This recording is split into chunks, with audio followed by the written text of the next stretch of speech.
Hey all listeners, this is Prajesh Chaudhary Konya Group. Let's see this question of Pathfinder, Newton's laws of motion, MCQ 9. तो इस question में दो blocks A और B हैं, इनके masses 3 kg और 6 kg हैं. So 3 kg and 6 kg.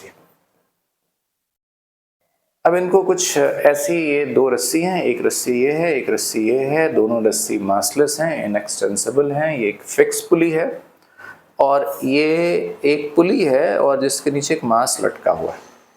नीचे वाले जो मास की वैल्यू है वो वैल्यू है 4 kg. तो इसका मास है 4 kg और ये कुछ ऐसे लटका हुआ है और जी की वैल्यू 10 है जैसा रहता है. तो इसको रेस्ट से छोड़ दिया जाता है. तो रेस्ट से छोड़ने के बाद हमको बताना है क्या सारे मासेस रुके होंगे, एक्सेलेरेशन अगर चलेंगे तो ए और बी का क्या होगा, ऊपर और नीचे वाली रस्सी में टेंशन क्या होगा. तो ये सारी चीज़ों को हमें समझना है. तो इसको समझते हैं, क्लियर आ जाता है. तो यहाँ से देखते हैं, इसका मास 3 kg and this is 6 kg. तो इनको छोड़ा और ये हमारा 4 kg है. रस्सी इनएक्सटेंसिबल है तो यहाँ से यहाँ तक की जो टोटल लेंथ है और यहाँ से यहाँ तक की टोटल लेंथ वो सेम होगी.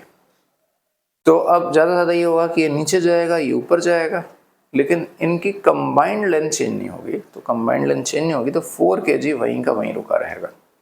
तो 4 kg will remain at rest. तो अगर मैं 4 kg के साथ साथ मैं इसके साथ ये पुली का भी सिस्टम ले लूँ, इस पूरे सिस्टम को एक सिंगल सिस्टम मान करके एफबीडी बनाऊँ, तो क्या, और मान लेते हैं कि नीचे वाला जो रस्सी है उसका टेंशन T2 हो गया.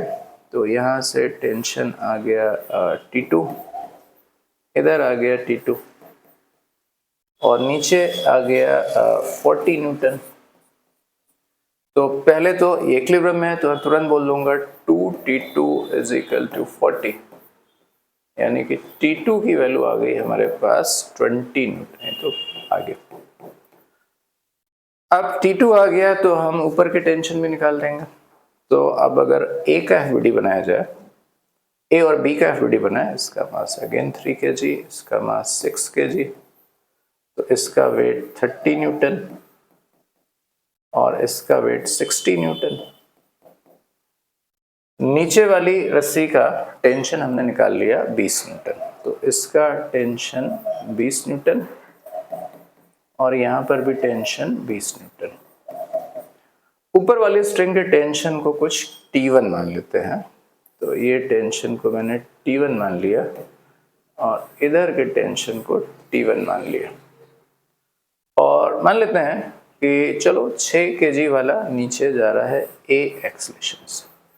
तो ये पुली फिक्स है, जितना ये नीचे जाएगा उतना ये ऊपर जाएगा सेम एक्सेलेरेशन से. तो इसके एक्सेलेरेशन का मैग्नीट्यूड ऊपर की ओर A आ जाएगा. तो अब अगर मैं 3 kg का इक्वेशन ऑफ मोशन लिखूंगा तो होगा T1 माइनस नीचे की ओर नेट फोर्स है 50 बराबर मास 3 इंटू A. और इसका इक्वेशन लिखूंगा नीचे की ओर net force 80.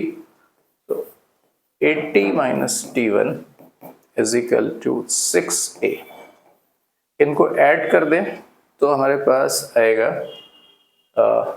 30 is equal to 9A, यानी कि A की वैल्यू आ गई 30/9 इज 10/3.